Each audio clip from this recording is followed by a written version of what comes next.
There is a stone tower in the middle of the Rhine River that bears the name of a rodent. It is called the Mouse Tower, or the Mausenturm. This structure, once a watchtower, became known as the Mouse Tower because of a story about a man who thought he was untouchable. That man was Archbishop Hatto of Mainz. Hatto was not a man of mercy. He is described as arrogant and hard-hearted. He held supreme ecclesiastical and political power, but he was eventually defeated by the smallest, most insignificant creatures in nature. I will tell you how a man of such immense power could be defeated by something so small.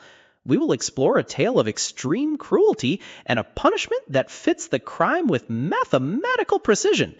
Imagine a bed suspended by chains from the ceiling. It is a desperate, absurd measure of safety that fails completely.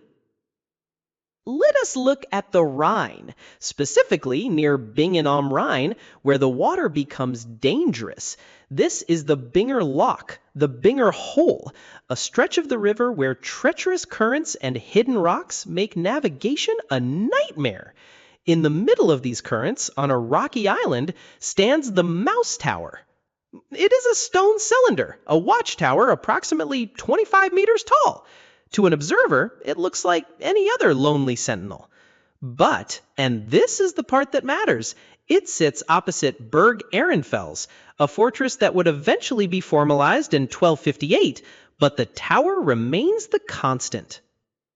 To understand the terror that follows, we have to go back to the early 10th century in the Rhine Valley. This was a time of profound instability in Germany. The climate had turned hostile. A series of wet summer and fall seasons hit the region, which caused grain to rot in the fields before harvest. This was not a momentary shortage. It was a full-scale famine. While the people of the 10th century struggled to survive, the landscape of the Rhineland-Palatinate near Mainz-Bingen became a place of silence and hunger. There is a historical oddity here. The Mouse Tower was built around the year 200 on a small island in front of the Billbrook district. This means it had been standing for centuries before the events of the legend began. It was just a building, a stone shell designed for observation and defense. But for a man of power, an island is more than just a location. It is a sanctuary. And in a world where the hungry are becoming dangerous, a tower surrounded by water is the only place where you can truly be alone. To understand the man, we have to look at the record. History and legend overlap here, creating two versions of Hatto. On one hand, we have the legendary Archbishop Hatto II of Mainz, a man described as harsh, avaricious, and cruel. He was a figure of immense wealth, but he preferred to use his hand for blessing rather than giving alms. A singular skill in spiritual endowments, indeed. Then we have the historical Hatto I, born around 850 to a noble Swabian family. He didn't start his career in the church by climbing a ladder. He was educated at the monastery of Ellwagen in Swabia, then became a Benedictine monk at Fulda. He climbed the ranks, elected abbot of Reichenau, and a year later, in 889, he became abbot of Ellwangen. Managing two imperial monasteries gave Hatto I significant political influence in Germany. He was the trusted confidant of King Arnulf of Germany, who appointed him as Archbishop of Mainz in September 891. Arnulf of Bavaria, as some call him, saw Hatto as the heart of the king, and his appointment was based on Hatto's deep insight, energy, and unselfish devotion to the royal throne. Hatto I served as the Archbishop of Mainz from 891 until his death in 913. During this time, he was a political powerhouse. In 892, he presided over a synod at Frankfurt, discussing the rights of the Archbishop of Cologne over the Diocese of Bremen by order of Pope Formosus. In May 895, he led a politico-ecclesiastical assembly at Triber, now known as Triber, near Mainz. He didn't just stay in the church, he traveled. In 894, he accompanied King Arnulf to Italy to defend Pope Formosus against Guido of Spoleto and his son Lambert. He returned to Italy on a second expedition from autumn 895 to spring 896, where he received the pallium from Pope Formosus at Rome. His goal was simple: a consolidated German kingdom with a strong king possessing central authority. This vision made him the most hated man among the dukes, who wanted to break up the German nation into independent states. To secure his power, Hatto I gained control of Ellwangen Abbey in 896 and Lorsch Abbey in 898. He later became the guardian of the young king Louis the Child in 899, as well as co-guardian alongside Adalbero, Bishop of Augsburg. He even ensured that the young king's authority was respected by Zwentibold, Arnulf's older son. And then there is the legendary Hatto II, Duke of the Astral Franks, surnamed Bonosus, Abbot of Fulda, elected Archbishop of Mainz in approximately 968 AD. Whether it is Hatto I or Hatto II, the record shows a man of power. But power, as it is known, tends to be an even more effective tool for the reason you should probably not give your trust to it. Nature decided to be particularly cruel in the Rhineland. First, a sequence of drought, followed by flooding, caused a severe famine. The harvest failed. In Mainz, and what was then called Mayence, the price of grain skyrocketed. People died miserably. While the most vulnerable were starving, Archbishop Hatto II possessed full granaries. His barns were full of grain and his treasury full of money. Instead of providing relief, Hatto used this to engage in grain usury. He didn't just hold the food, he treated the corn stores as a weapon. When starving people began to beg for bread at the Archbishop's palace, Hatto rejected them. He didn't see them as victims of a disaster. He viewed the hungry people as bothersome and useless people who had been lazy in their work. To him, they were merely an example of indolence and a want of economy. He called them idlers, Mußiganger. Then, Hatto decided to solve the problem of the starving. He promised provisions to those who were desperate. He told them to come to a specific old barn on the appointed day. People from all over the countryside, men, women, children, and the elderly, came to the barn believing they were finally getting relief. Hatto had them captured and locked in an empty barn. Once the doors were shut, he ordered his minions to set fire to the barn. He believed the rich had better stores of food and that the only way to clear the idlers from his sight was through killing. He simply watched as the barn was set on fire, turning a sanctuary of hope into a mass grave. Which is a bold choice for a man of the cloth, viewing the act of burning alive hundreds of people as a mere administrative task to solve a, get this, laziness problem. That, my friends, is a remarkable level of commitment to a lack of empathy. As the people burned, Hatto II didn't just watch. He stood there listening. To him, the screams of the starving were just background noise to a more interesting sound. He looked at his granaries and said, "Listen, listen, how the grain mice are whistling."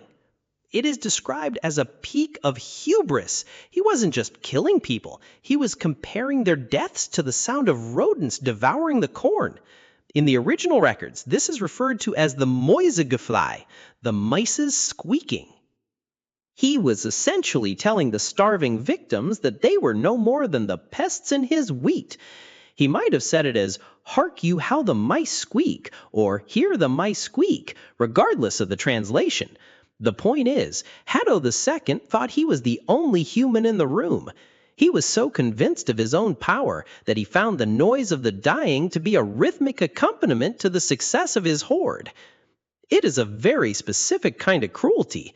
To find a joke in the sound of a barn fire and to find that joke in the comparison to mice is a choice. He didn't just ignore the suffering, he actively listened for the squeaking. Thousands of mice suddenly swarmed Hatto's bedroom. It was not a gradual entry, it was a flood. The mice crawled out of every corner and overwhelmed him, a huge swarm of mice that seemed to possess a divine punishment. They didn't just enter the room, they flooded the bishop's castle, turning a place of luxury into a living carpet of fur and teeth.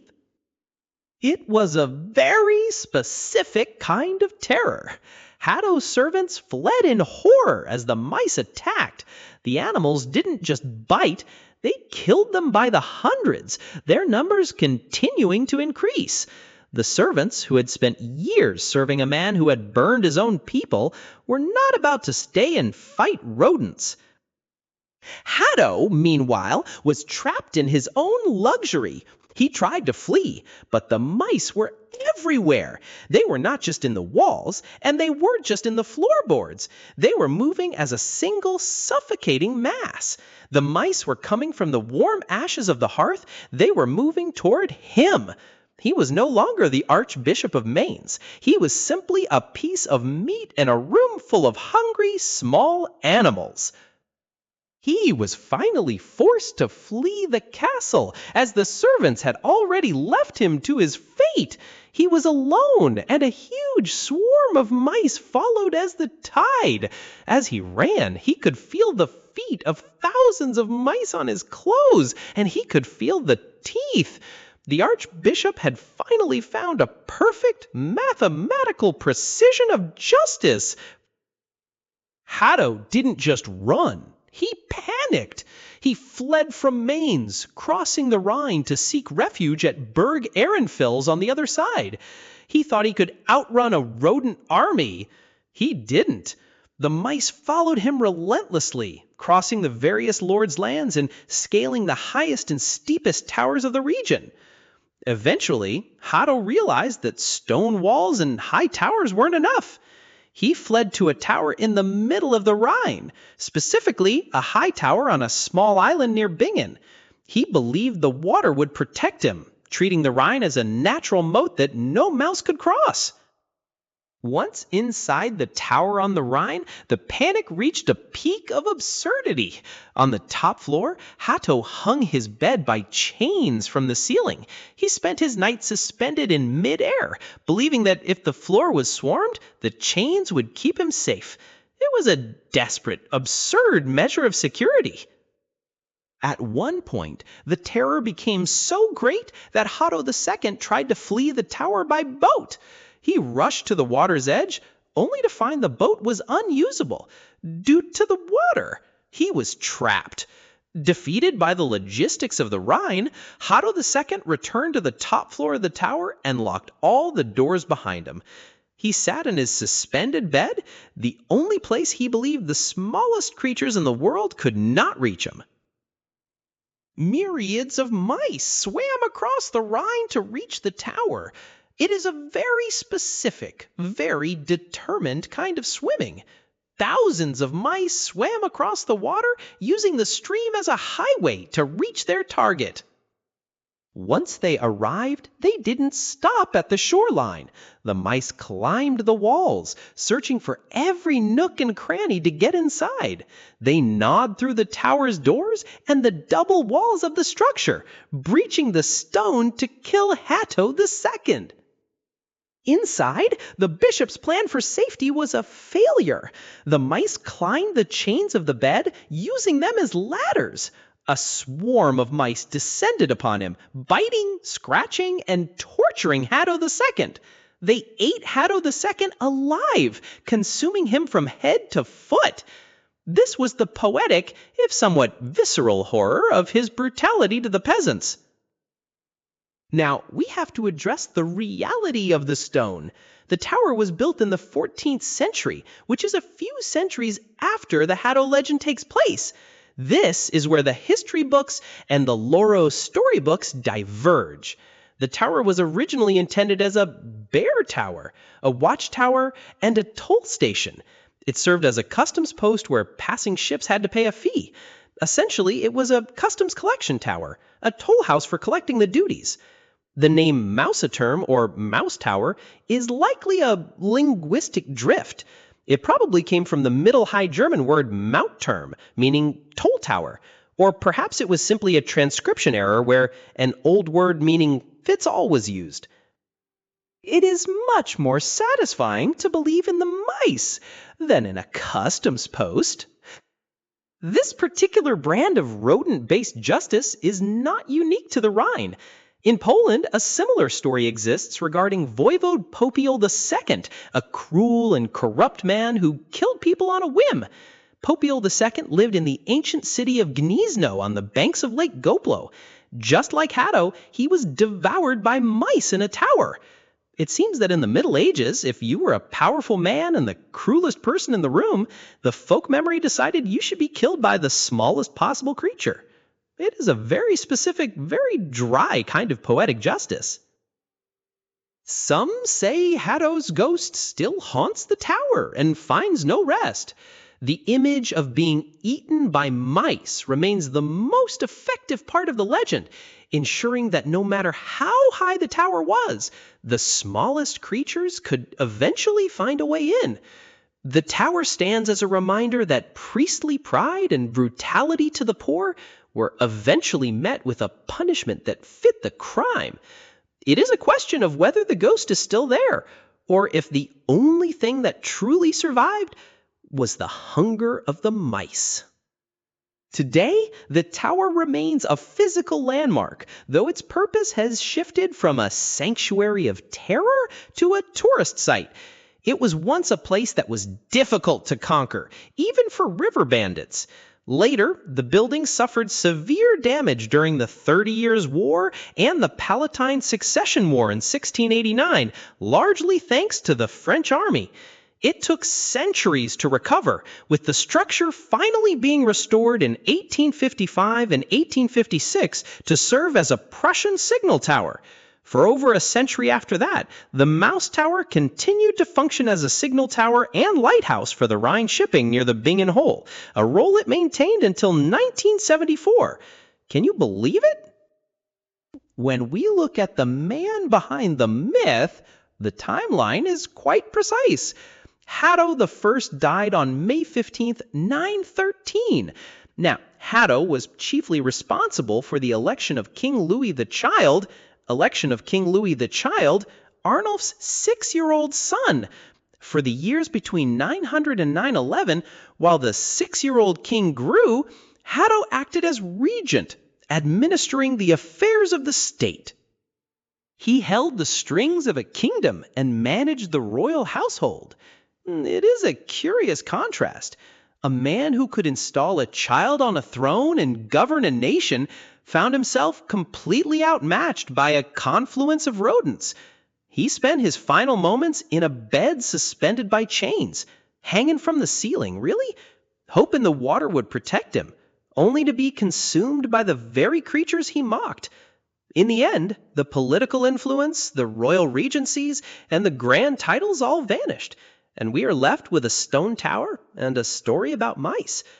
Remove all essay markers. Replace "let us look at" to "understand the man." Then we have "to understand the terror" with conversational transitions. Fix the human story section. Instead of listing dates, 892, 895, 894, 899, turn the historical facts into a narrative about his climb to power. The listener cannot track a list of dates in their audio format.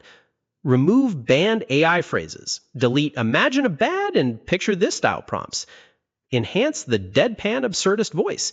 Add more narrator reactions to the absurdities, like the image of a bishop hanging from the ceiling by chains, and more transparency about the narrator's uncertainty regarding which Hatto is the real one.